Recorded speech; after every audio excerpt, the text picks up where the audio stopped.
aucune tutelle au niveau bureaucratique, ces pays-là, dans ces indicateurs loi anti-discrimination, va avoir un score qui est très, très bas.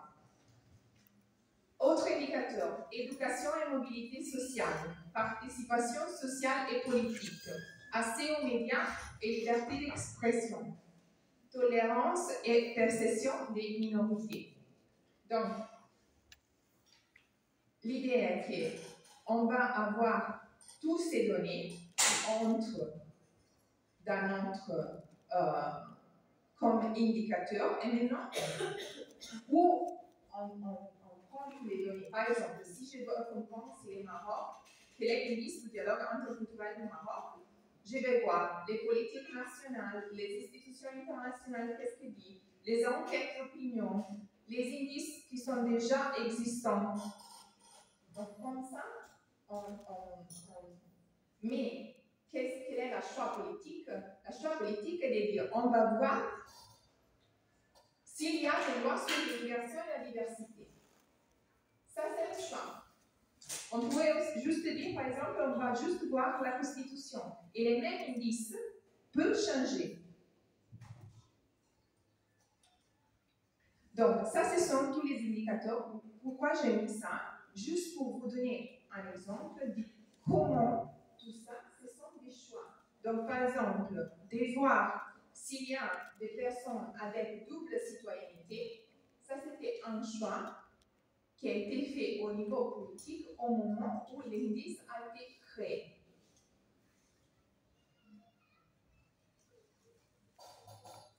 Donc, ce sont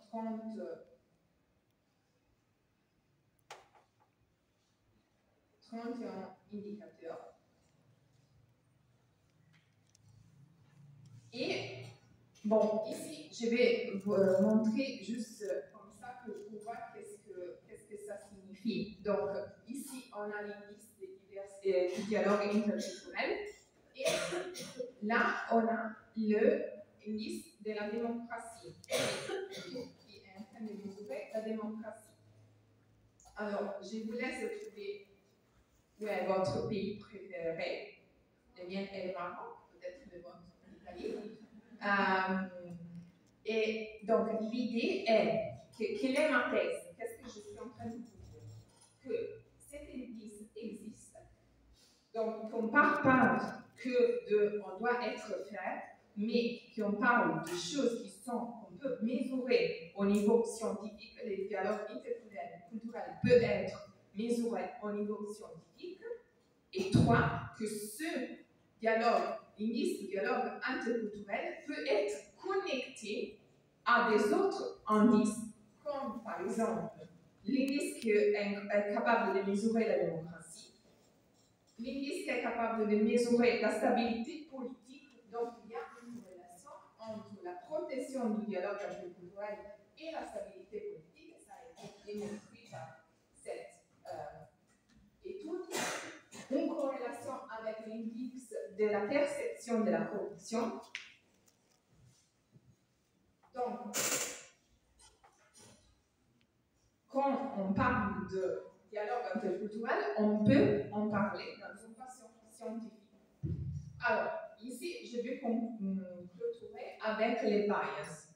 Qu'est-ce que ça signifie? Ça signifie que, en général, un peu ce que je veux soutenir, la thèse, est qu'on doit s'appuyer aux données.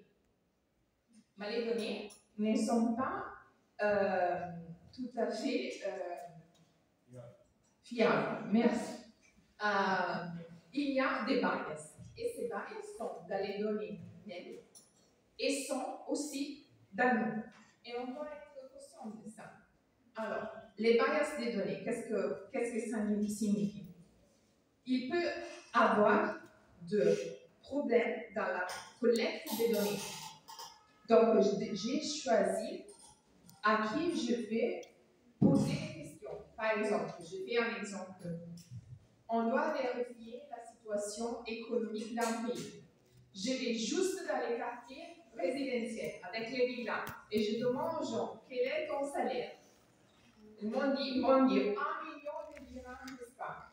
j'ai fait une statistique avec ça, et l'image de ces pays est que ces pays, génial, donc c'est extraordinaire, tout le monde est très riche et tout ça.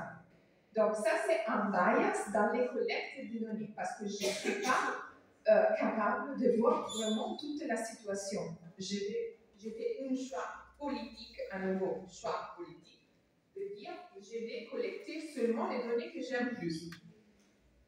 Puis, il y a un bias dans les traitements algorithmiques. Donc ça, c'est une chose un peu plus technique.